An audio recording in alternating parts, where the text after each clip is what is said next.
بینەرانی ڕوودا و سڵاوتان لێبێ من نوێنەر فاتح ڕووداوی ئەمڕۆ پێشکەشەکەم.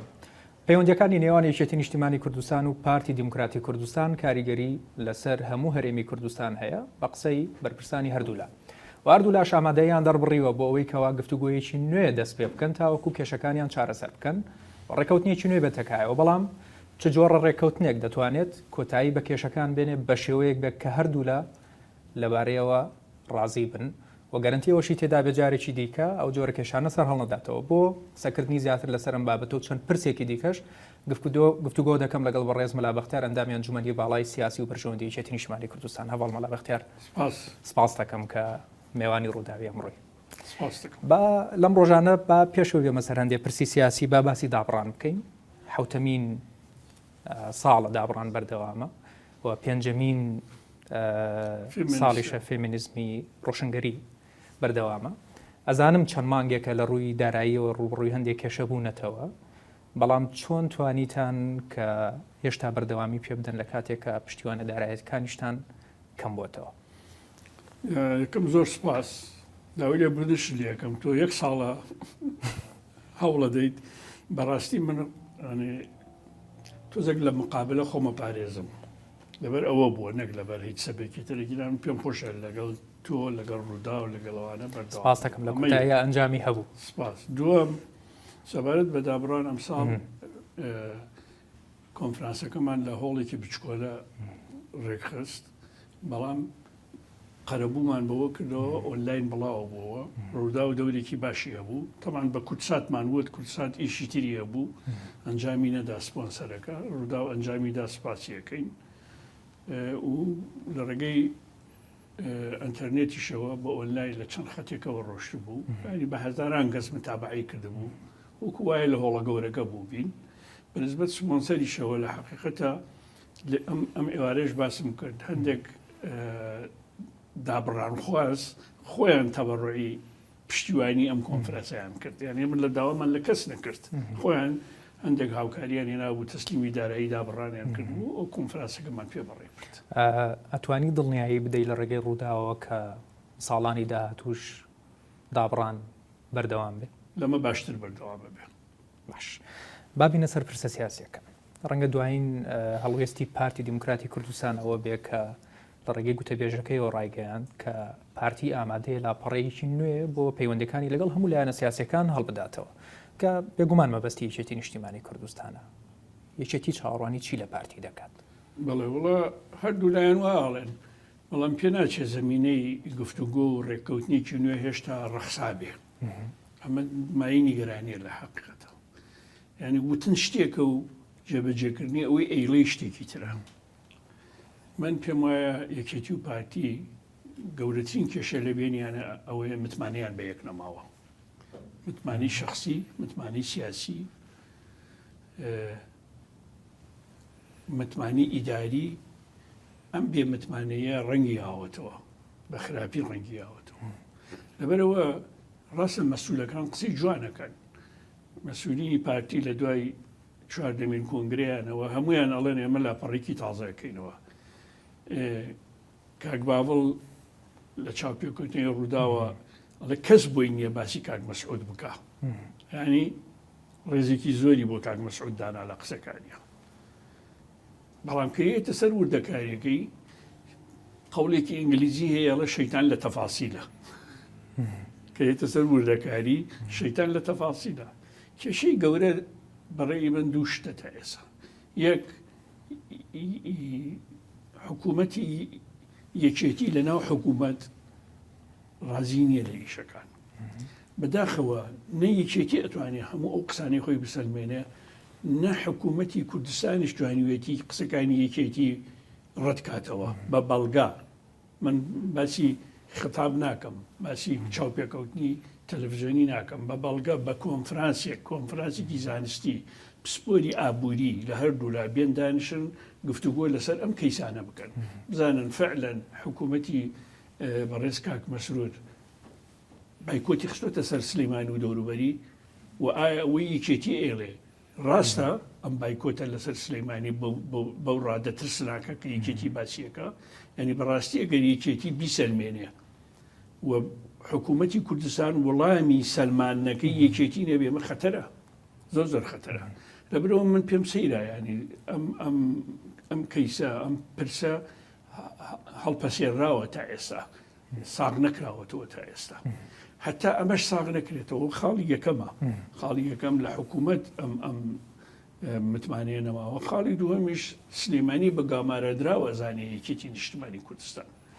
ئەم دوو خاڵە زۆر بەیەکەوە بەستراوە چونکە پەیوەستن بە حکوومەتەوە لەبەرەوە ئەبێ ئەم موضوعانە زوو ساغ بکرێتەوە ئەگەر هەردوو لایەن ڕازگۆن بۆ ڕێککەوتن ئەبێ کۆسپەکانی بەردەم ڕێککەوتن لابن ئەگەر نا ئەمە هەمووی مانۆڕە یا تەکتیکە بەرامبەر بە یەک بەکاری بێنن عقبێتێکی خراپی دیە خوێنمەوە منیش وا لە قسەکانتە خوێنمەوە کە پێت وابێت تەکتیکە و نیەتی جددی نییە نا من مەبەستمەوە نیە تەکتیکە من ئەڵم ئەگەرم خستە قسەکانم یعنی لە ئێستاوە تا مانگێکی تر مۆڵەت بێ بۆ هەردوو لایەن با چاوەڕوانی بکەین بزانین پارتیە توانێ ئەو حقیقەتانە بسەلمێنێ کە پێی وایە سلێمانی غەدری لێ نەکراوە یەکێتیش ئەتوانێت ئەو حقیقەتانە بسەلمێنێ کە فعلەن غەدر لە سلێمانی کراوە با مانگێکی تر چاوەڕوان بکەین نەخێر مانگونی تر بۆ مێژوو مانگ و مانگونی و هیچ نییە بەڵام گرنگەوەیە ئستغلالی وەختەکە بکەن بۆ ساختکردنەوەی ڕاستیەکان ئەمە بەلای منەوە گرنگە و یەکێتی و پارتی چارەیەکی تریان لە بەردەم نییە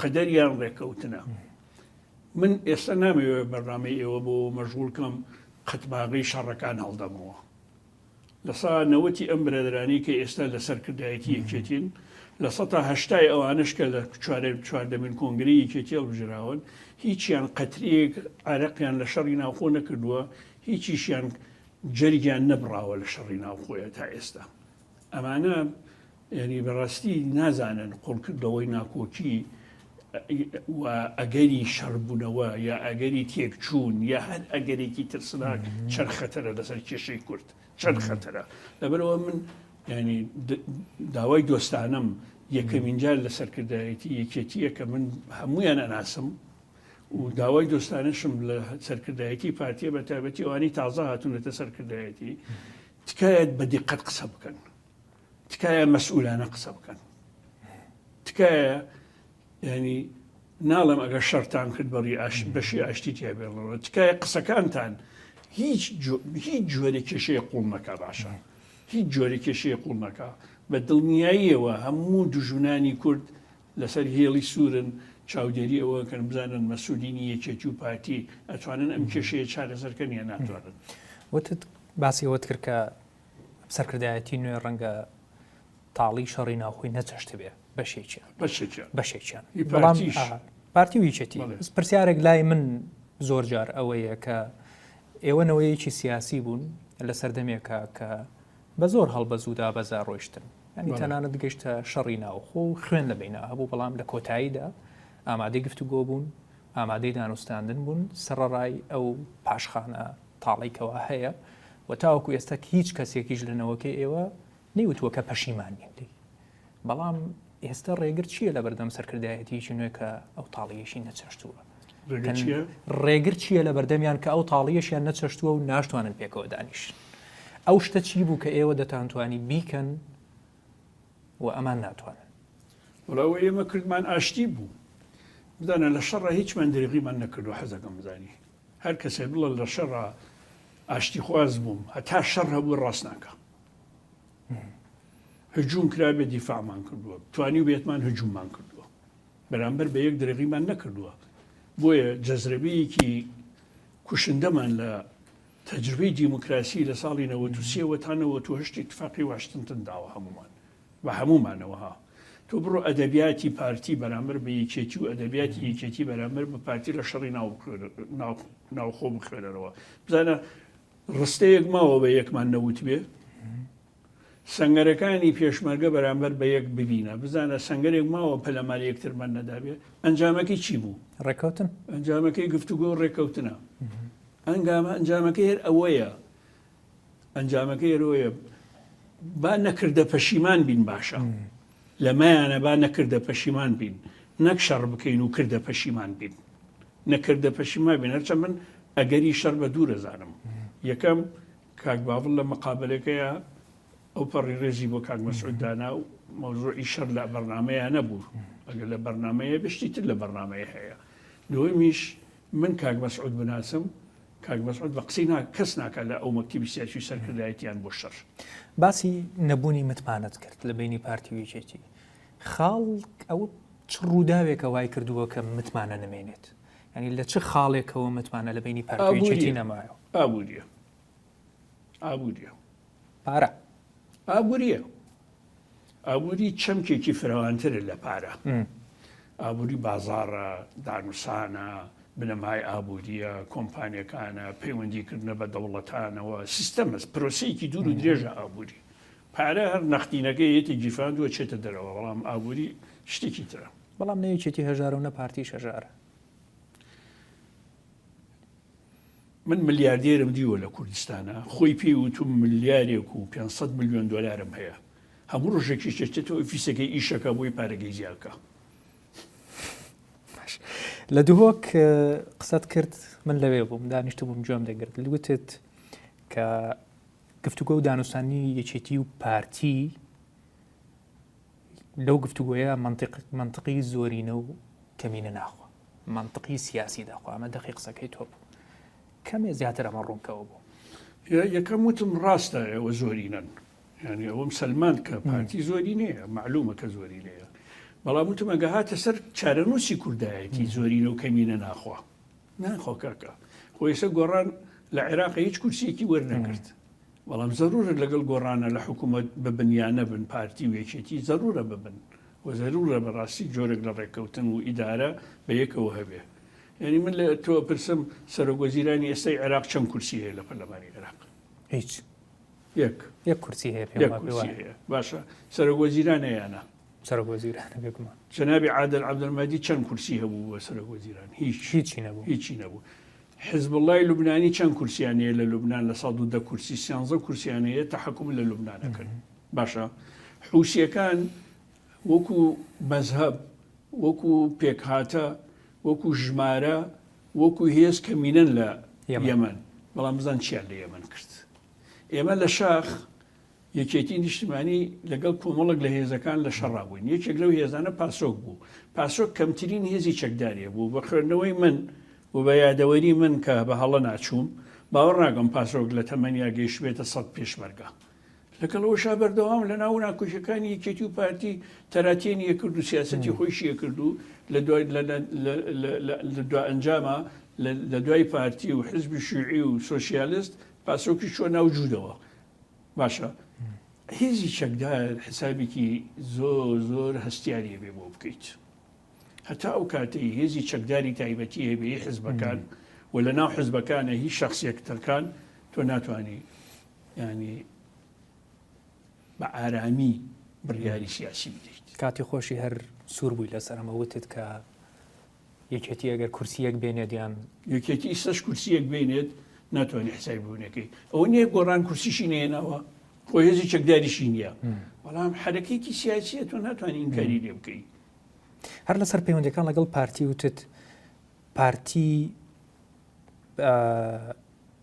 نابێ لە ڕوانگەی حکومڕانیەوە لە دانووسانی سیاسی بڕوانێ کەواتە بێت چۆن بڕوانێ من کۆنیش ئەم قسەیەم کردو لەسەر تەلەڤیزیۆن و تو من نە پارتی ئەتوانێت لە ڕوانگەی حکومڕانیەوە حکمی یەکێتی بکە نەیەکێتیش ئەتوانێت لە ڕوانگەی معارەزەوە مەرجەکانی خۆی بسەبێنێتە سەر پارتی هەردوو لایەن یەکێتی تۆزێ بێ بەرز بێتەوە بۆ حکومڕانی پارتیشە بێ لە حکومڕانی تۆزێ نزم بێتەوە لە ناوڕاستی ڕێگە یەک بگرن لەسەر ئەو خاڵانی ڕێگەکەون لەسەری با کۆمەڵی خاڵ هەبێ ڕێک نەکەون حواڵەیکەن بۆ ئایندە ئێستا ڕێککەون ئێستا لەم دۆخە ئەقلیمیە لەم دۆخە عێراقیە کە من ڕێیەکەم زۆر ڕۆشنە لەسەر جەنابی سوودانی وتومە لە دۆخی عێراقا پێرێ دوێنێ ئەو خەتابە مەبوو لە دابڕانە ئەڵێم لە دۆخی ئێستای عێراقا لە بوونی ئەم هەموو هێزە چەکدارە لەم هەمە ناکۆکەی شیعە و سونە هەیەی ژینگەی سیاسی عێراقی ئەوەی نییە ئێحتیماد لەسەر پیاوچاکی سوودانی بکەیت بۆ ئەوەی هەموو بەڕامەکان و خواستەکانە جێبەجێ بکەیت باشە جێبەجێ بکەیت لەبەرەوە لە دۆخێکی ئاوایەکێتی و پارتی ئەوەی چی بکەن فەرموو بزانە بێ خراپترینی احتیمالەوەیە لایەکیان بیل لە دوو ئیداری بکاتەوە ئەمە خراپترین نەوعی سیاسیەکە ئەگەر بکرێت. ئەوەی ئێستا هەیە دوو ئیدارەی نییە بەڕێز مەلا بەختیار؟ هێشتا بەڕسمی دوو ئیدارەی نییە بەڕسمی. هێشتا مەسەلەن وەزارەتەکانمان یەکە، هێشتا کە شەڕە بێ پێشمەرگە وەکو یەک شەڕەکە، وەزارەتی ناوخۆ و ئاسایش تاوانبار وەکو یەک ئەگرن تەسلیم یەکتر ئەەکەن، حکوومەت یەکە بودجە دابەش ئەکرێ. ئەمانە هەمووی دڵخۆشکەرن بە ئەمە زیاتری بکەین کەمتری نەکەین. بەڵام لەم چەند ساڵەیە قوڵ نەبووتەوە. نا وەکو دیفاکتۆ وەکو ئەمری واقع بەداخێکی زۆرەوە ناوچەی سەڵ و ناوچەی زەد ماوە، وەکو دیفاکتۆ ماوە. هێزی پێشمەرگەیەکی نەگرتووە، هێزی پێشمەرگەیەکی نەگرتووە. خۆشمان نەزانین فشارێکی زۆر لەلایەن ئەمریکا و بریتانیا و هاوپەیمانەکانەوە بۆ یەکگرتنەوەی ئەم دوو هێزە هەیە، فشارێکی زۆر هەیە، تەنانەت نیمچە هەڕەشەش هەیە. بڕۆن چاوپێکەوتن لەگەڵ بەڕێز وەزیری پێشمەرگە بکەن بزان لە ئەمریکا چیان پێوتوە لەسەر یەکگرتنی هێزی پێشمەرگە، چۆن تەعاملیان لەگەڵ دەزانم چیان پێوت. ئێدە باشە یعنی یەکێتی و پارتی وایان لێ هاتووە دوو زلهێزترین دەوڵەتی دنیا داوا بکەن هێزەکەمانێک خێن بە قسەیان نەکەین، وەمان لێ هاتووە. لە بیرمان چوو جەنابی مامجلال چوو بە ئەمریکا بەدزی لە چایخانەیەک مۆزەفی وەزیری خارجیەی بینی مامجلال هەموو جارە بە پێکەنینە گێڕاوی پاری چایەکەش منداومە وتویانێ بە زووترین کە وڵاتەکەمان بەجێ بێڵێ چووکە تۆ مەترسیت لەسەر بەرژەوەندی ئێمە. دوایی ئەمریکا مەمنون بوو مامجلال سەیری لێ بدات. بەڵام ئەگەر زۆرینە و کەمینە نەبێت لە بابەتی دانووساندنە لە بەڕێوەبردننی سیاسی لە هەرێمی کوردستان، ڕەنگە خۆت زۆر باز لە دیموکراسی ئەەکەیت و یەکێک لە بەهاکانی دیموکراسی حیسابکردنە بۆ ئەنجامی هەڵبژاردن و حەقیقەتی ژمارەکان. ڕەنگە خەڵکیش بپرسێت بڵێ کەواتە هەموو پرۆسە دیموکراسیەکەمان لە هەرێمی کوردستان چ بەهایەکی هەیە؟ تۆ بەم چاوەوە سێری بکەی وایە، بەڵام بە چاوە فراوانەکە سێریکە. یەکی پارتی چیەوێ لەوەی زیاتر؟ سەرۆکی هەرێمی ئەوە، سەرۆکی حکوومەتی ئەوە، سەرۆکی ئاژانسی ئەوە، پایتەخت بەدەستی ئەوە، ئەمنی پایتەخت بەدەستی ئەوە، کۆمپانیای کاری ئەوە، بانقی کوردستانی ئەوە، هاتوچۆی بازرگانی گەورە لە بینی تورکیا و کوردستان و عێراق لە کۆنتترۆلی پارتیایە. ینی دەسەڵات لەوە زیاتر چیە لە دەستان؟ من باسی دەسەڵات ناکەم، من باسی کوردایەتی یەکەم کە زۆرینە و کەمینە ناخوا کە هاتە سەر بەرژەوەندی کوردایەتی و چارەنووسی کورد جابا پارتی یەکێتی زۆری نەبێ کە یەک نەگرن قیمەتی چییە؟ نەخێر با یەکێتی زۆری نەبێ کە ڕیزی یەکێتی و پارتی وا تێکچێت دژمنەکان بە دەستکێشەکانی خۆیان یاریمان پێ بکەن قیمەتی چییە؟ شاندی یەکێتی کە سەردانی لایەنەکانی کردبوو بە لایەنەکانی وتبوو ئەگەر هاتوو کوردستان بوو بە دوو ئیدارەی خەتای پارتی دیموکراتی کوردستانە. پرسیارەکەم ئەمەیە بەڕاستی دۆخەکە ئەوەندەی خۆت دەیخوێنیتەوە بۆ ئاراستەیە ڕوە کە ئێمە بەرەو دوو ئیدارەی بچین ئەگەر ئەوها بەردەوام؟ وڵا پرسیارێکی حەساسە، هەندێک ڕوونکردنەوە دەدەمێ و هەندێکی شێشارمەوە. من بۆیە لەگەڵ بەڕێزە دانیشتم بۆی پرسیاری حەساس ئەبێت و حەقیشم بیت تێکە من ناتوانم هەموو شتێک بڵێم، لەبەر بەرژەوەندی کورد نایڵێم نەک لە ترسی کەس، لەبەر بەرژەوەندی کورد نایڵێم. من پێم وایە ئەگەر ڕێک نەکەون یەکێتی و پارتی و هاوسەنگیەک دروست نەبێ لە مەسەلە ئابوووریەکان، لە خزمەت گوزارەکان، لە ئیدارەکان بۆ شێوەیە کە ئیسە ناکۆکی کەوتوتە بینی هەردوولا، من تەسەوڕم وایە ئەو هەڕەشەیە هەیە، ئەو هەڕەشەیە هەیە. جددیە؟ جددیە؟ نە ئەو هەڕەشە هەیە کە بەرنامەی دوو ئیدارەی بیری لێ بکرێتەوە، ناڵم بڕیاری لێدراوە، لەم بیری لێ بکرێتەوە. داواکاری سەرەکی یەکێتی لە پارتی چییە؟ دوور لە ئەوەی لە میدیاوەتر.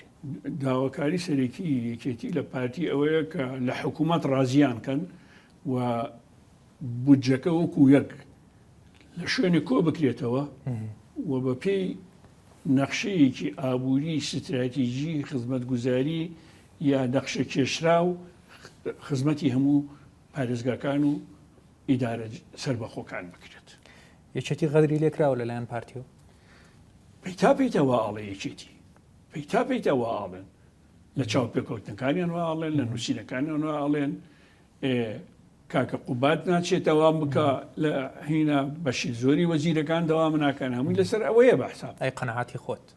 قەنەعاتی من ئەوەیە کە کێشەیەکەیە لە بینی یەکێتی و پارتی لە حکوومەت و لە اقتصادیش کێشە ئەمە ئەم دووکەڵە بێ ئاگر نییە ئەم دووکەڵە بێ ئاگر نییە بەڵام قسەی کامیان ئەسەلمێنرێ ڕقەمی کامیان ئەخوێنرێتەوە بە ڕقم فەرمون کۆنفرانسێک ببەستن من لە وتارێکە وتم بە کۆنفرانسێک ببەستن پسپۆرەکان دانیشن ئەم مەسەلەیە بە ئامادەبوونی وەزارەتە معنیەکان دانیشتن ساغی بکەنەوە واتە پێ دوایە تۆش کە هیچ کامیان نەیانتوانی ئەو وجە نەزەری خۆیان بسەلمێن تا ئێستا نابەداخەوە ناکۆچەکان باسی کاقوبادت کرد گەشتۆتە ئەو ئاستەی کە بەشێک لە تیمی یەکێتی کە سەرەکی ترینیان بەڕێز قوبات تاڵەبانیە جێگری سەرۆک وەزیرانە ئەوە مانگێک زیاترە ناچێتە کۆبنەوەکانی ئەنجومەنی وەزیران ئەمە لە ناو حکوومەت لە لایەکی دیکەش پارتی یەکێتیش دانانیشن پێکەوە لە ئاستە سیاسیەکەیە پێ دوایە ئەو هەنگاوەی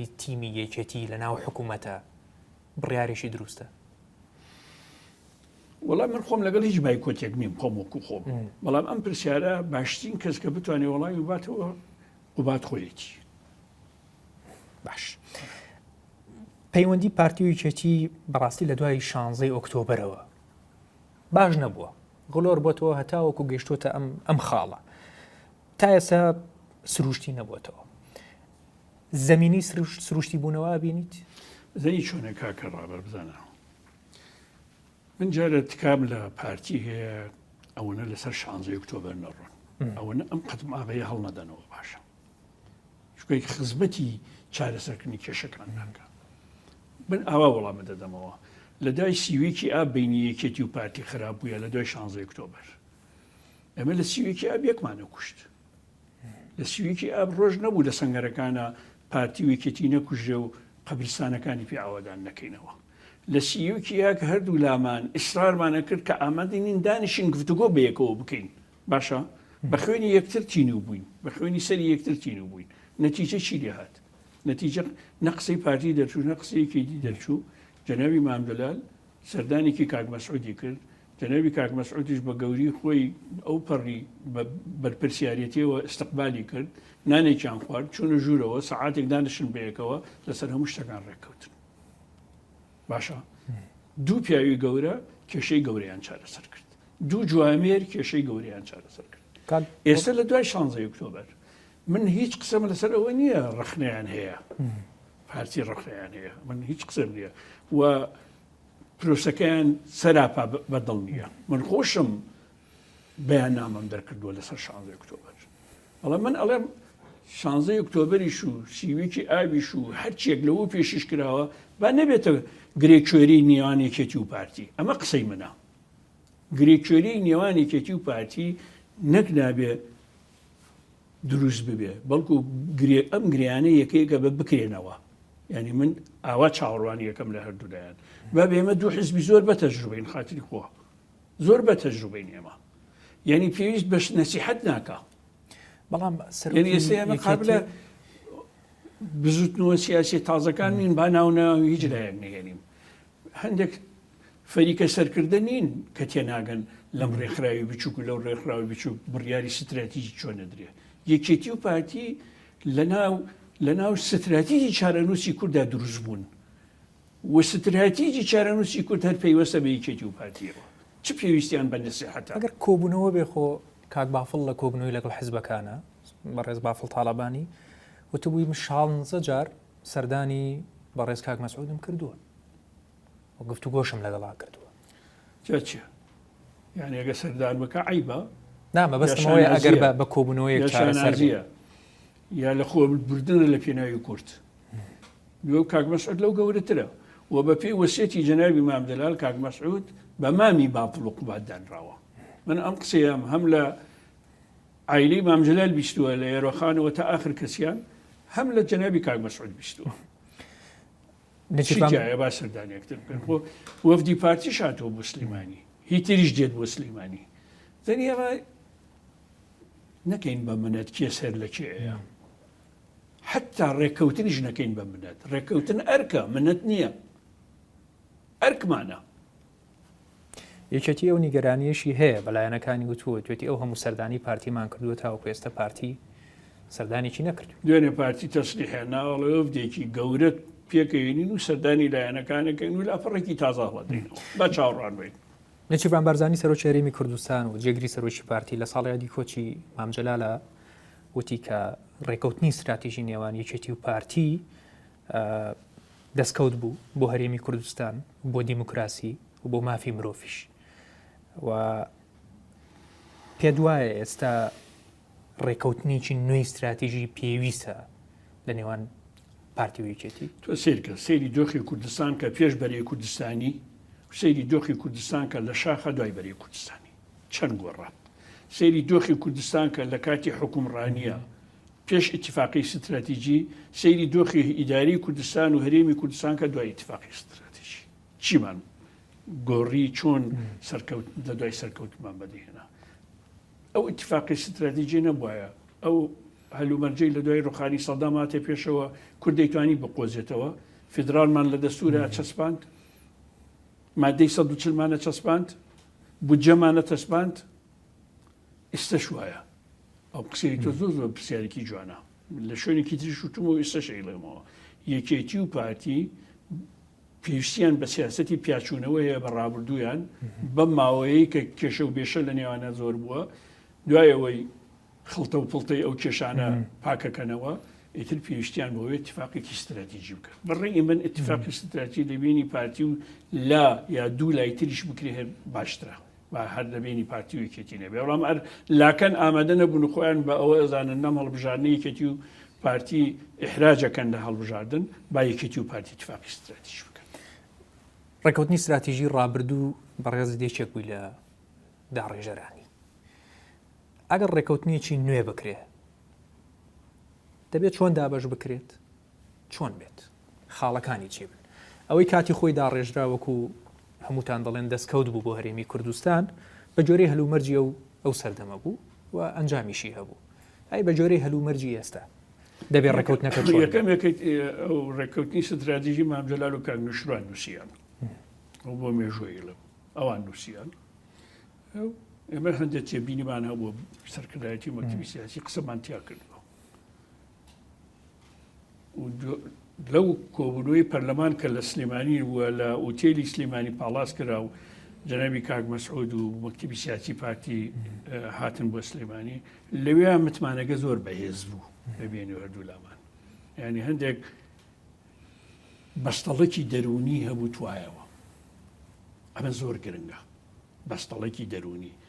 هەندێک جار تو هەستی پێ ناکەی ئەو بەستەڵەکە دەرونیە سەرشکێنێ، مێشکە دەشکێنێ، لاشە دەشکێنێ، بیرکردنەوەت ئیفریجەکە. یەکێتی و پارتی دیسان جارێکی تر پێویستیان بە توانەوەی بەستەڵێکی دەرونی نێوانیان هەیە و متمانەی نەماوە لە بێنە نەبێ بیجێڕەوە. ئەبێ بیجێڕنەوە کاکە. ئیتفاقی استراتیژی چۆنە بێ کاکە؟ ئیتفاقی استراتیژی کاتی خۆی ئەوە بوو کە حکوومەت ئەڕوخێ دوای حکوومەت ئەبێ ئامانجەکانی کورد بەدی بێ، فدراڵی لە دەستورا بچەسپێنین و باقی ئامانجەکانمان بەدی بێت. ئێستا ئیتفاقی استراتیژی لەسەر چییە؟ حکوومەت دەستی بەدەستیمان پێکە مادەی 140 جێبەجێ ناکە، حکوومەت بودجە و موچەمان ناداتێ، حکوومەت قەرەبووی ئەنفالەکانمان ناکاتەوە، حکوومەت هێزی پێشمەرگە چەکدار ناکە، حکوومەت تا ئێستا لەم دەوڵەت و لەو دەوڵەت کۆسب دروستەکە بوومان، حکوومەت یاسای نەوت و غاز پەسەند ناکە، حکوومەت ئەنجومەنی فدراڵی دروست ناکە، حکوومەت عێراق ناکە بە عێراقی فدراڵی، هەر فدرال بەس لە کوردستان ماوە. ئەمانە هەموو ئامانجی هاوبەشی یەکێتی و پارتیە کە ئەو ئامانجانە بەدی بێنن و ڕەنگ بداتەوە لە ئیتفاقی استراتیژی. بەڵام خاڵێکی تریش هەیە بابەتی هەرێمیە. چۆن دەبێت بۆ نمونە گوشارەکانی سەر هەرێمی کوردستان لە ڕووی سەربازیەوە ئەوە تازەیە جێ دەکرێتەوە لە ڕێکەوتنی استراتیژیە. ئەگە یەکێتی و پارتی و اتفاق استراتیژیە بکەن و ئەگەر لەگەڵ عێراق لەسەر بەشێک لەو ئامانجانەی من ڕوونمکردنەوە ڕێکەون هیچ دەوڵەتێکی ئەقلیمی ناتوانێت تەداخل لە کوردستان بکات، چونکە ئەو کاتە تەداخلەکە لە عێراق. کاتە غیابی ڕێکەوتن پێ دوایە ڕێگەی خۆش کردووە بۆ دەستکێش زۆری هێنێتە ناو کوردستان. پێشەوەی بچمە ناوبڕ بە ئەم پرسیارەت لێ بکەم. تۆ هەموو ڕۆژ لە سلێمانی و لە سلێمانیش کار دەکەی، زۆر دەگوترێکە گەمارۆ لەسەر سلێمانی هەیە. هەستت پێ کردووە؟ دوورە ناکەم. ئەم هەموو سەرمایه‌دارە بۆ ڕاکە لە سلێمانی فەرم پێم بڵێ.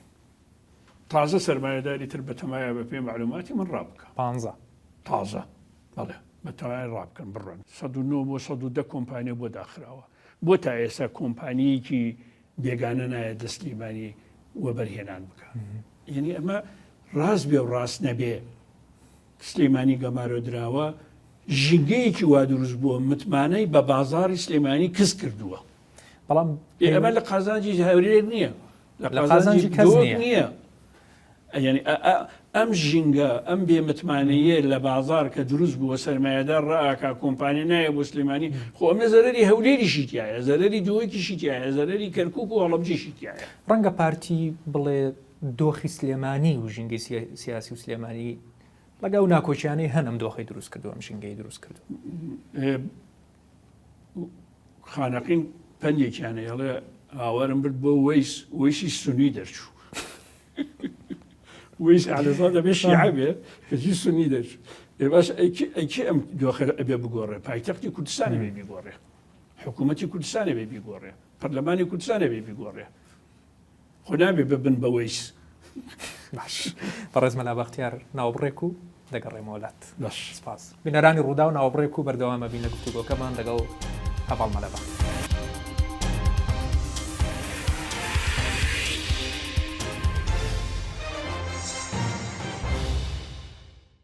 دووبارە سڵاو لە گفتوگۆکەم لەگەڵ بەڕێز مەلا بەختیار بەردەوامم بەڕێز مەلا بەختیار یەکێتی و پارتیەکێک لە ناکۆکیەکان هەڵبژاردنە پارتی دەڵێ ئامادەین یەکێتی دەڵێ ئێمە بەم یاسایە هەڵبژاردن ناکەین کێشەی هەڵبژاردن یاساکە بە بڕای خۆت یەکێکە لە کێشەکان دەبێ بگۆڕدرێ دەمێکە ئەم ناکۆکیە لە بینی یەکێتی و پارتیە هەیە تازە نییە ساڵانی ڕابردوش ئەم ناکۆکی هەبووە ئەم گفتوگۆیانەمان هەبووە ئەم ساڵش قوڵتر بووە ناکۆچەکە یاسای هەڵبژاردنە ناوی دەنگدەرانە لیستی پاک و پیسی دەنگدەرانە کۆتاکانە ئەمە هەموو کێشەی لەسەرە بەڕێ من ئەگەر یەکێتی و پارتی بتوانن لە ڕووی سیاسی و ئیتیفاقی سزارجی ڕێکەون ئەمە چیە ئەمەش چارەسەرەکەن پێ دوایە کەم بنەوەی دەنگی یەکێتی پەیوەندی بە یاسای هەڵبژاردنەوە بێ هەڵوێستی یەکێتی کەم بوونەوەی دەنگی یەکێتی پەیوەندی بە یاسای هەڵبژاردنەوە هەیە یان شێوەی هەڵبژاردنەکە یاسای هەڵبژاردن کاریگەری جۆرا و جۆری هەیە لەسەر پرۆسی هەڵبژاردن بەڵام یەکێتی نیشتمانی و پارتیش و گۆڕانیش لە دو هەڵبژاردنە دەوروبەری 700,000 دەنگ دابەزیوە هەمان یاسا پێشتر دەنگی زۆریان هێناوە بە هەمان یاسا دواتر دەنگی کەم بەهێنن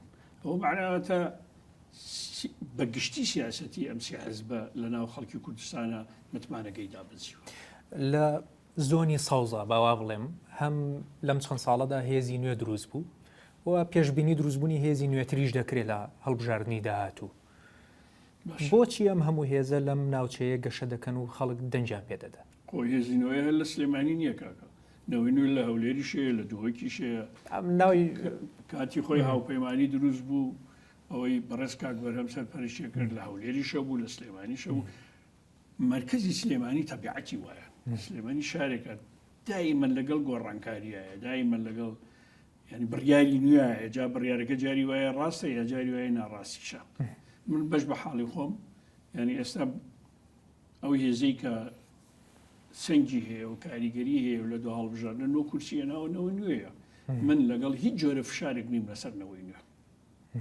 باشە کورد دەڵێ کەچەڵ حەگەی بێ سەری خۆی ئەخورێنێ یەکێتی و پارتی بابێن گۆڕەپانی خۆیان پاکەنەوە گەندەڵ لە کوردستان نێڵن کێشەی موچە و پاشکەوتی موچە چارەسەرکەن دەنگدەری خۆیان ئاشکەنەوە بە نەوەی نوێ هەر ڕخنە بگرێ هەر بەقەت خۆی ئەتوانێت دەنگ کۆکاتەوە ناتوانێت دەنگی یەکێتی و پارتی کەم کاتەوە ئەو کاتە بەڵام یەکێتی و پارتی کێشەیان هەیە لەگەڵ خەڵکە کێشە هەیە لە ناو خەڵکە ینی من لە پارتی ئەپرسم ئەو هەموو دەنگل لە دو هەڵبژاردن دابەزیوە دراسییان کردووە هۆکارەکانی دابەزینی ئەو هەموو دەنگانە لە دووەک بابە من واز لە هەولێر و سلێمانیانم لە دووەک و کاری چیە ئەو هەموو دەنگە دابەزیوە ئەمە بەر لێکدانەوەی قوڵی لەسەر بکرێ ئاخر ڕاپرسی کە پێرێ بڵاو کراوەتەوە لە ناو 4,000 کەسیش پرسیار کراوە لە ساڵ 53 بڕیاریاندا و بەشداری هەڵبژاردن دەکەن باشە ئەمە لە ئێستاوە تا هەڵبژاردن دەست پێەکە لە ساتا دەی بێتە خوارەوە یعنی ببێ لە ساعت چل لە ساعت چلوسێ دابەشی کە سەر حزبەکان بزانە چەند لە حزبەکان دابەزێ و بەتایبەتی یەکێتی و پارتی پێ دوای هەڵبژاردن ساڵێکە دیکە ئاکرێت هەڵبژاردن پێ دوایە ساڵێکە دیکە ئاکرێت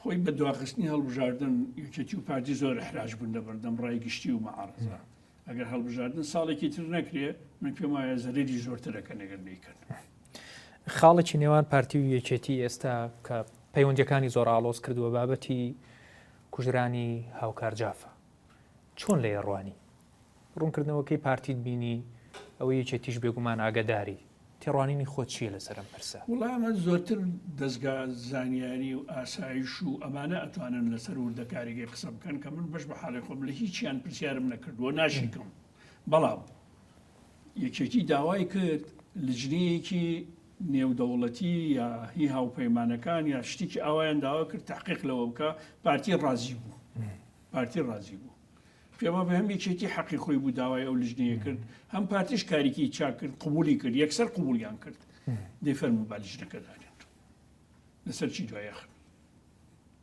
با لجنەکە دانن بیانووی هیچ لایەک نامێنێ ئەو کاتە پێ دوایە ڕێگە دروستەکە ئەوەیە ڕێگە دروستەکە ئەوەیە داوای یەکێتیشە ئەو کاتی یەکێتی چۆن نەتوانێت بڵە لژنەکەم ناوێت خۆی داوای کرد باش ساڵی پار بیرما تر لەو کاتەوە من هەوڵی هەفەیڤین لەگەڵ بەڕێزدادەم ساڵی پار لە هەفەیڤینێکا لەگەڵ ڕووداوتت دوای ساڵێک بڕیار لە کارەکانی کاک بافڵ تاڵەبانی دەدەم بڵێ پار نەبوو تۆ زیاتر بوو بڵێ کاتەکەی هاتووە وڵا سیاسەتی من معلومە ئێستا من معلومە کە پێم وایە دوای چارەمین کۆنگرەی یەکێتی پاشەکشەکە و لە دوای هەشتی تەمووز یەکێتی تووشی جەزرەبەیەکی کوشندە بووە بەڕاستی بێمەتمانەی لە ناو یەکێتی لە دەرەوەی یەکێتی ئەمانە ئەو دابەزینی ئەو دەنگانە ئەمانە هەمووی معلومە چی بەسەر هاتووە یەکێتی نیشتیمانی کوردستان لەبەرەوە من پێم وایە کولی سیاسەتی یەکێتی لە دوای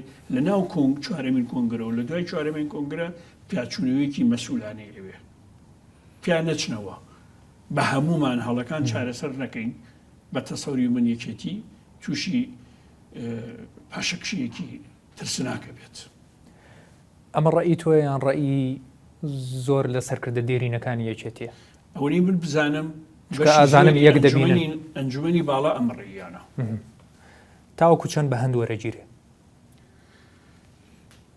من معلوماتم هەیە کە لە ناو مەکتەب سیاسی و سەرکردایەتیش مناقەسە لە دۆخی یەکێتی ئەکرێ زۆر بە باشیش ئەکرێ و پەرۆشیشن ئەم مشکلانەوە ڕۆنەچێ وردە زیاتر لەوە ڕۆنەچێ بەڵام تا ئێستا بڕیارێکی ئازایانە و ئیرادیەکی بێوێرانەیەکیان نەبووە یەکێتی پارتی کۆنگرەی کرد یەکێتی پێویستی بە کۆنگرە هەیە بەڵێ یەکێتی پێویستی بە کۆنگرەیە بەڵام پێش هەموو شتێک ئەم کۆنگرەیە ئیدانی کۆنگرەی پێشوو بکات ڕاستی ئەو کۆنگرە نەبوو من هەندێنیێنی کۆنگرم هەیە ئێستا نایڵم کەی دەیڵێ ڕۆژێ لە ڕۆژان دێ بەبی ئەوی پرسیارم لێ بکایڵێم کۆنگرە نەبوو چی بوو مؤامرە بوو لە دژی چێ لە دژی سەرکردە کۆنەکان لە دژی ئەو سیاسەتەی کە سیاسەتێکی هاوسەنگی بوو پێشتر لە دژی ئەو سیاسەتەی کە توانی بوویمان هەرچەند ناکۆک بووین لەگەڵ پارتی بەڵام نەمانە هێشت لە گرێژنە دەربچێ ناکۆکیەکانمان نەمانێش دژمنان سوود لە ناکۆکیەکانمان وەربگرن ئەو سیاسەتی کە داعشمان بەیەکەوە شکان کەم نەبوو ئەو سیاسەتی لە بەغدا ئەمان توانی سەرکەوتین باش بەدەست بێنین وردە ئەمە لە دوای چارەمین کۆنگرە نەما ئەگە چارەمین کۆنگرە توانی یەکێتی بک بە یەکێتیکی عیار 24 وەکو خۆیان ئەڵێن یەکێتیمان گێڕانەوە بۆ سەردەمی مامدلال ئەی بۆ ئێستا هەندێکیان قسەکەن ئەڵەن یەکێتی لە حیاتی وانە بووە یا حیاتی وانە بوو یعنی چی یعنی لە سەردەمی مامدلال شوانە بوو بەڕێز مەلا بەختیار هیچێک لە پرسیارەکانی منەمەیە زۆر جار باز لەوە دەکرێت کە باز لە ڕێبازی مامجلال ئەکرێت ئێستا لە ناو یەکێتی ئەو یەکێتی ئێستا دەیبینی لەکوێدا لەسەر ڕێبازی مامجلالە بەڕێزە 35 ساڵ هەواڵی نزیکی مامجلال بووی چەند ساڵ 35 زیاتر لە دامەزرانی کۆمەڵەوە باش مامجلالم بە گەوری خۆم لە دامەزرانی کۆمەڵەوە زانیەوە لە 76ەوە مامجلال لە نزیکەوە ناسم لە 77ەوە یەکەمین ئەندامی سەرکردایەتی کە لە هەکاری و لە دی ماسی ڕۆ 27 کە پێشوازی لێ کردو من بوو. باش لەکوێدا یەکێتی ئێستا لەسەر ڕێبازی مامجلال لەوەیە کە ناتوانن کێشەی یەکێتی و هێزە سیاسیەکان بە تایبەتی پارتی چارسەرکەن ڕێبازی مامجلال نییە. لەوەیە کە ئۆرگانەکانی یەکێتی بێتاقەتن ئەمە سیاسەتی مامجلال نییە چکە مامجلال هەموو جارێکە هاتوتەوە لە هەر کۆمیتەیەک لە هەر ماڵبەندێک کێشە هەبوو بێ بانگی کردوون و چارەسەری کردووە. لەوایە کە بە سەدان کادر وتراوە موچەی ئەبڕێ بڕۆ ماڵەوە دانیشە سیستەمێکی داهێنرایان هێناوە بۆ ئەوەی مەڵبەندەکان مەجموعەیە خەڵکدا بنێن و بە مەجموعەیە خەڵک گوتوانەوە براگەورە بن. براگەورە مستەلاحەکە لە شاخ بەکارمێنێنا هەر کەسێ تڕۆ بکرایەیان بووە بە براگەورە. پێ دوایە ئەوە سیاسەتی مامجلالە. مامجلال دروشمەکەی زۆر جوان بۆ ئەیوت نە کەسمان لێزیایە نە بە کەسی شەڕوخین. ئیشی بۆ هەموو کەسێک بایا کرد مامجلال. غیابی ئێوە ئەو گرفتانی دروست کردووە. مامجلال بزانە هەتا مرد ئەو پەڕی وەفای هەبوو بۆ سەرکردە کۆنەکان. ئێمە سێ جیلین لە یەکێتیە. نەوەی یەکەم مامجلال و هاوڕەکانێتی شەید شەهابە، شەید عەلی عەسکەریە، عومەر دەبابەیە، ڕەسوڵ مەمەندە، هەموو ئەمانە ئێمە نەوەی یەکەم. نەمەی دووەم ئێمەین. نەوەی دووەم ئێمە. ئێمە هیچ بێڕێزیەکمان لە مامجلال لە موقعی خۆمان و لە چارەنووسی خۆمان نەبینیوە. نەوەی سێمیش ئەمانن کە ئێستا سەرکردایەتی یەکێتیەکەن. ئەمانە ئێستا بێوەفا بوونە بەرامبەر من ناڵم بێوەفا تێناگەن لە ئەهمیەتی هاوسەنگی، تێناگەن لە ئەهمیەتی موقعی ئێمە و ئەزمموی ئێمە لە مێژووی یەکێتی نیشتیمانی کوردستان نەک تێناگەن بەڵکو لە کۆنگرە موامەرەیان کرد کە ئەم کادرە هەرە باش و هەرە بە ئەزمونەکان دوور بکەونەوە. پارتی وای نەکرد لە کۆنگرە. نا پارتی وای نەکرد. بڕیاریشی دروست بوو. بیریان لەوە کردبووە لاسایی ئەم شتە شکست خواردووی یەکێتی بکەنەوە. بیریان لێ کردبووە مناقشەیان کردبوو. بەڵام لە دوای نەتیجە جنابی کاک مەسعود حەسمی کردبوو کە ئەو تەجروبەیە دووبارە نابێتەوە. با بێمە سەر عێراق. دکتۆر لەتیف ڕەشید لەسەر پشکی چی حساب بکرێ؟ وڵا بۆ مێژوو با ئەو قسەیە بکەم من. دکتۆر لەتیف لە خولی یەکەمی هەڵبژاردنی سەر و کۆمارە یەکێتی نیشتیمانی کوردستان بێتەمومش لەگەڵ هەڵبژاردنەوەی بەڕێز دکتۆر بەرهەم بوو. بێتەمومش. ئەمە قسە هەڵناگرێت. نیو سعات پێش تەتەڵەکردنی دەنگەکان سێ ئەندامی پەرلەمانی یەکێتی خسەرکراڵە مرەشەحی وەحیدی ئێمە دکتۆر بەرهەمە و هەر ئەویش دەرەچێ. یەقینیان هەبوو لە دەرچوونیە و یەقینیشیان هەبوو لە دەرنەچوونی دکتۆر لەتیفە. ئەمە سیاسەتی یەکێتی بووە کە بڕیاریان لێداوە و لە دواکەوبوونی بە کتێبی سیاسی سەرکردایەتی پەسەندیان کردو ئەم بڕیارە. بەڵام لە نەتیجە دوو کەس ئەم معادلەی گۆڕی. دکتۆر لەتیف خۆی نەبوو. ڕاستە دکتۆر لەتیف کۆڵی نەدا کە خۆی کاندید کرد و بە شێوەیەک لە شێنەوەکان معادلەکەی ئەخوێندەوە بە باشیش ئەخوێندەوە. دوو کەس ئەم معادلەی گۆڕی. یەک جەنابی کاک مەسعود بوو کە بڕیاریاندا کاندید بکشێنەوە دەنگ بە دکتۆر لەتیف بدەن. دوو ئەوەی کە لە بڕیاری کاک مەسعود کاریگەرتر بوو بڕیارەکەی نوری مالیکی بوو. ئەو بە ڕێزە نوری مالیکی معادلەکەی سەراپا گۆڕی. یەکێتیە بەیسەر لە خۆی بپرسێ نوری مالیکی کە وەکو قائیدی ئیتاری تەنسیقی بوو ئەوە چۆنە لە هەفتەی ئەخیر لە یەکێتی هەڵگەڕایەوە و دەنگی بە کاندیدی یەکێتی نەدا. ئەبێت لە خۆی بپرسێ یەکێتی. یعنی یەکێتی چۆتە ئیتارێکەوە کە ناوی ئیتاری تەنسیقیە بە پێ ئەوەی هیچ ڕێککەوتن نامەیەک لە بینی یەکێتی ئەوان هەبێت لەسەر هیچ خاڵێک لەسەر متمانە ڕۆشتۆتە ناو ئیتاری تەنسیقی لەبەرەوەی هیچ ڕێککەوتنێک نەبووە مالیکی خۆی بە سەرپشک زانی لەگەڵ پارتی ڕێکەوێ و دەنگ بە کاندیدەکەی یەکێتی نەدات. دکتۆر لەتیف دیارە کە وەکو یەکێتی خۆی بەڵام وەکو بربژێری یەکێتی نەبوو. ڕوونم کردەوە هیچ دکتۆر لەتیف یەکێتیە. دکتۆر لەتیف یەکێک بۆ لە نزیکەکانی مامجلال بێگومان و باڵپشتێکی گەورەی مامجلالش بووە لە کاتی هەرە نەبوونیەکانیشە. ئەی چۆنە ڕوانیتە بزانە ئەمە زۆر گرنگە. دکتۆر لەتیف یەکێک بۆ لە پاڵپشتە نزیکەکانی مامدەران لە کاتی نەبوونیە پێش یەکێتی نیشتیمانی کوردستانیش دامەزرێت. ئێستاش یەکێتیەکی بێغەلوغەشە بن هیچ قسەم لەوە نییە، بەڵام کاندیدی یەکێتی نەبوو بۆ سەر کۆمار. ئەی هەڵوێستەکە یەکێتی چۆن بوو؟ هەردوای دەرچوونی دکتۆر لەتیف وتیان بەربژێری خۆمان بوو و دکتۆر لەتیفیش خۆمان بژێری خۆمان وتیان یەکێتیە فەرقەکە ئەو دوو قسەیە باشەکە وتیان یەکێتیە و ڕاستیشەکەن یەکێتیە و کارێکی عەقلانەشیان کرد بەڕاستی. یەکێتیەک وەکو پێویست هاوکاریان نەکرد بەڵام دەرچوو کردیان بەهی خۆیان و زۆر کارێکی باشیان. دکتۆر لەتیف لە یەکەم گەڕانەوەیە بۆ سلێمانی سەردانی تۆی کرد یەکێ بووی لە کەسەیەک یەکەم لەوانە کە هاتەلا چی پێوتی؟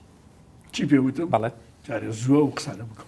باسی لەوە کرد کە شەوی پێش هەڵبژاردن چ گوشارێکی لێکراوەیان پێم خۆش دێ بچمەنەوە تەفاسیلە. چارەنووسی دکتۆر بەرهەم چیە بێت؟ وڵا بێ لە جەنابی بپرسن بەڕاستی دکتۆر بەرهەمیش مووقعی هەیە و پیاوێکی زۆر بە قابلیەتیشە ئینسان بە وجدانەوە قسە بکە. ڕەنگە من لەگەڵ دکتۆر بەرهەمە لە کۆمەڵێک مەسائلە هەیە وەکویە بیر نەکەینەوە تەبیعیشە ئەمە، بەڵام ئەگەر دکتۆر بەرهەم مووقعی نەبوو لە یەکێتی و ئەگەر دکتۆر بەرهەم قابلیەتی نەبوو چۆن کرا بە کاندیدی یەکێتی نیشتیمانی کوردستان بۆ سەر کۆماری وایە؟ خۆ ئێستا ئەگە دەرنەچووە سەر کۆمارەکەی لە دەستچووە، خۆ ئەو توانایی هەیەی ئەو مووقعیکە هەیەی لە ناو یەکێتی لە ناو بزوتنەوەی سیاسی لە کوردستان و عێراق هەر خۆی ماوە ئەو مووقع لەبەرەوە بێت تەعاونێکی عەقلانی لەگەڵ بکرێت. سەرکردایەتی کورد ئەوەیان لێ دەخوێندرێتەوە گەشبین بن بە محەممەد شەیع سوودانی بە کارنامەکەی، بەڵام تۆ بۆ چوونێکی جیاوازت هەیە. بۆچی؟ وڵا من پێم وایە ژینگەی عێراق، هێزە چەکدارەکانی عێراق، ناکۆچەکانی ناو شیع و سوننا، کێشەکانی کێشەقوڵەکانی بینی هەرێم و بەغداد، ئیقلیمی، فشارەکانی ئیقلیمی، ئەمانە هەمووی واکا کە هیچ کەسێک نەتوانێت بەدەر لەو کێشانەی لە عێراقا پەنگی خواردووە بتوانێت بەڵێنەکانی خۆی جێبەجێ بکات. ئەسڵەن من وای پێشبینیەکەم زوو دەرکەوێت کە جەنابی سوودانی ناتوانێت ئەو بەڵێنانە جێبەجێ بکات، درەنگیش ناخایەنێ ئەمە. بۆچی ناتوانێت؟ بۆچی ناتوانێت؟ باسم کرد عێراق ئەو عێراقی نییە لەسەر ئەساسی دەستور ئیش بکە، مؤسساتی هەبێ، سیستەمێکی هاوچەرخی هەبێ، معارەزە بێ، دەسەڵات بێ، کولتوری سیاسی، کولتوری دیموکراسی لە عێراق کولتورێکی لاوازە لە ناو ژینگەیەکی ئاوا چۆن ناتوانێت ئەرکەکانی جێبەجێ بکات؟ یعنی من سەیرە بەلامەوە خەڵک ئاوا لەبەر ئەوەی کە جەنابی سوودانی هەڵدێک بەڵێنی داوە بە دیار بەڵێنەکانەوە دۆشدا بمێنین. من پێم وایە حکوومەتی کوردستان ئەم قسەم زۆر لاگرنگە، حکوومەتی کوردستان ئەبێ بەپێی پرۆژەیەکی نوێ بچێتە بەغدا گفتوگۆ بکە و ئەو پرۆژە نوێیە نەوتوغازی تیابێ، تەسلیحی پێشمەرگەی تیابێ، مادەی 140 تیابێ، تعویزی قەرەبووی هەموو ئەنفال و کیمیاباران و جێهاتی ڕۆخێنراوی ئێمەی تیابێ، ئەنجومەنی فیدراڵی تیابێ، هەموو ئەمانی تیابێ دەبێ ئەم پرۆژەیە بچنە بەغداد. تکا ئەەکەم لە کاک مەسرور لە قوبات لەم حکوومەتە تکا ئەەکەم بەسە مەچن بۆ بەغداد تەنها لەسەر ئەوەی کە بودجەکەمانە دەنێ یا نامان دەنێ، بۆری نەوتەکانمان لێ یەکلین یا نایگرن، بەسە فراوانی کەن. من ئەم قسەیەم لەگەڵ بەڕێز کاک مەسرور خۆی کردووە، تومە بابە پرۆژەکەتان فراوان کەن بەپێی ئەو استحقاقانەی هەمانە، حەقی خۆمانە ئەمانەی کەوتم، ئەبێ بەپێی ئەم پرۆژەیە بڕۆنە پێشەوە لەگەڵ سوودانی و لەبەر ئەوەی کە دۆخی داراییمان خراپە و 200 ملیارمان بۆ ئەنێرین یا نانێرن، ئەمە نەبێ بربەست لە بەردەم پرۆژێکی ئاوا بۆ دانوستان لەگەڵ سوودانی و لەگەڵ حکوومەتەکەی. بەڵام ئەو پرۆژەیە چۆن ئەگە بچنە پێشەوە چۆن دەکرێت کوردستان بیچەسبێنێت؟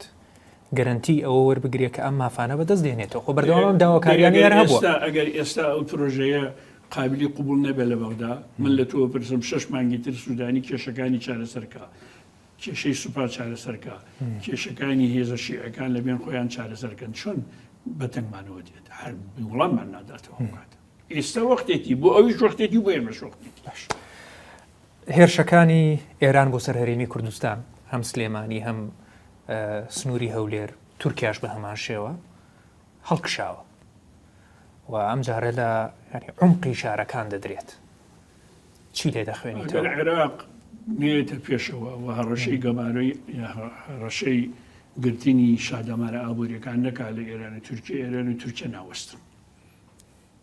کەواتە تاکە ڕێگاوەی عێراق بێتە پێشەوە؟ ئەبێ عێراق بێتە پێشەوە. بەڵام عێراق بە شێوەیە کە بێتە پێشەوە نیگەرانی ئەوە هەیە کە عێراق بیەوێ بێتە پێشەوە بە جۆرێ لە جۆرەکان هێزی خۆی بنێرێتە سەر سنوورەکان. ئەو مەترسینە خۆ ناتوانێت تۆ ناتوانێت لە هیچ دەوڵەتێ بگری هێزی خۆی بنێرێتە سەر سنوورەکان. بەڵام هێز دەنێرێتە ناو سنوورەکان نەک سەر سنوورەکان. ناو سنوورەکان مشکلەیە. تورکیا لە چەند پایگانی هەیە لە مەبەستم لە هێزی عێراقیە. هێزی عێراقی باشە. حکوومەتی کوردستان ئەتوانێت گرنتی ئەوە بدا بەبێ هێزی عێراقی ڕێگە بگرێ لە ئێرانی تورکیا؟ ئەتوانێت؟ ئەگەر ئەتوانێت فەرموو لە بادینان چەند پایگای تورکیا هەیە؟ توانین لای بین بە قسەمانەکە تورکیا بە قسەمانەکە. ئێرانیش بێت لە هەندێک شوێن پایگە دانێ ئەڵێت کەی تورکیت لابرد منیش لابەرە. پاساوەکانی ئێران چۆن نەخوێنیتەوە؟ بۆچی؟ بۆ هێرشەکانی کە دەڵێ لە هەرێمی کوردستانەوە بە ئێران خۆی وتووە بە ئێران لەم نزیکانە وتووە. باشە نوێنەریان لام بووە لەم نزیکانە وتومە بە ئەمەش بڵێم وتومە بەم هێرشانی ئێوەیکەن ئامانجەکانتان نایەتە دی بەعکسەوە پێچوانەکە یێتە دی. ئامانجەکەیان چییە؟ ئامانجەکە ئەوەیە کە ئەمە دیموکرات و کۆمەڵەکان بە تەواوەتی تەفروتونا بکرێن و هیچ مەترسییان لەسەر ئەوە دەبێنێ و ئەوان حەقێکیان هەیە بڵێن نابێ ئەم هێزە چەکدارانەی دیموکرات و کۆمەڵە بێنە سەر سنوور و ناو سنوور ئەو حەقی ئێرانە. بەڵام لە مقابلی ئەمە دۆخی ئێرانیش بخوێنەرەوە. باشە ئێران 43 دانە ساڵە یەک دەستوری هەیە، یەک سیاسەتی هەیە، یەک حکوومەتی هەیە، حکوومەتی مەذهبی ویلایەتی فەقیە، دەستوریەکە کە دەستوری ویلایەتی فەقیەیە هیچ بڕبەنی لێ هیچی لێک ناگۆڕێ. ئەمە پێشتی بە گۆڕانکاریە.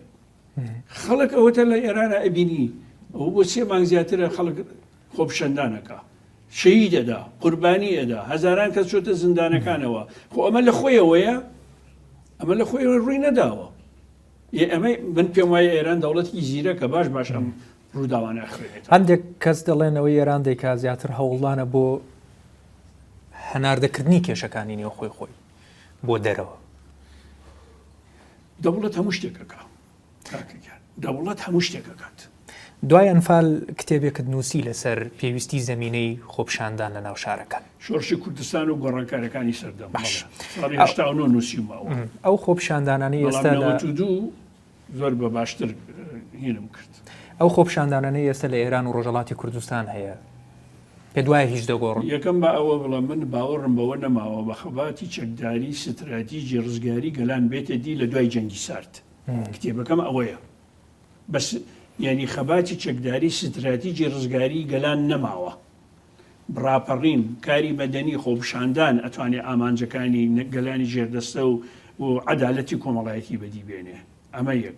ئەوەی کە لە ئێران ڕوویدا باسم کرد کاکە خەڵک لە خۆیەوە نایەتە سەرجادە. خەڵک لە خۆی بە کوشت نادا. لە ساعت 40 خەڵک لە ژێر هێڵی هێژاریە لە ئێران تەوەڕوم وەکو خۆیان ئەڵێن هەڵاوسان لە ساعت 50 تێپەڕیوە. جاران ئێران 2 ملیۆنی و بۆ 3 ملیۆن بەرمیل نەوتی هەناردەکرد. ئێستا بە قەچاق و بە ڕسمی ناگاتەن ملیۆنی و بەرمیلی نەوت. باشە من لە ئێرانە پرسم زوو ئەم کێشەیە چارەسەرکە باشە یا شادەمارەکانی ئابووری ئێرانیش مان بگرون و خۆپشاندان بکەن یان کێشەی چاوەڕوان نەکراوی تر لە ئێران ڕوودا زوو چارەسەری بکە باشە زوو. من خەڵکی کەرکووکم تۆش خەڵکی خانەقینی معاناتین. معاناتەکەمانەوەیە کە هەم ناوچەکەی من و هەم ناوچەکەی تۆ ڕوبەڕووی تعریب دەبنەوە. بەڵام خەڵکی ئەو ناوچانەش بە تۆش دەڵێن و بە منیش دەڵێن سەرکردایەتی کوردی ئەمەی لەبیر کردووە. پێ دوایە لەبیر کراون. وڵا تا ڕادەیەک تا ڕادەیەک لە حەقیقەتە لە بەرامبەر تعریبی تازە بەداخێکی زۆرەوە نەسەر کۆمار نەوەزیرەکانی ئێمە لە بەغدا نە پەرلەمانتارەکانمە لە بەغدا بەرامبەر بە تعریبی تازە هەڵوێستێکی لێبڕاویان نییە. ناڵێم قسەیان نەکردووە، ناڵێم ڕخنەیان نەکردووە، هەڵوێستێکی لێبڕاویان نییە. بە چه حەقێکەوە بچه حقێکەوە محافظی دیالە تعریبە نێرە بۆ خانەقین بچه حقێکەوە محافظی صلاح الدین تعریبە نێرە بۆ دۆست خورمات و داقۆق و دەوروبەری و دێهاتەکانی بچه حقێکەوە محافظێکی سەپێنراو لە کەرکوب تێک و پێکەیە بچه حقێکەوە دەستور ڕێی نادا قانون ڕێی نادا ئوسوڵ ڕێی نادا تحالفاتی سیاسی ڕێی نادا ئێمە بۆ قوبول بکرێ وردە ئەمە متعریبە بە ئەمری واقع بە پێ ئامارێک کە خانەقینەکان بە منیان وتووە و درۆشم لەگەڵ ناکەن ئەوانەی قسە لەگەڵ من ئەکەن و پەیوەندیان بە منەوە یەقەت درۆم لەگەڵ ناکەن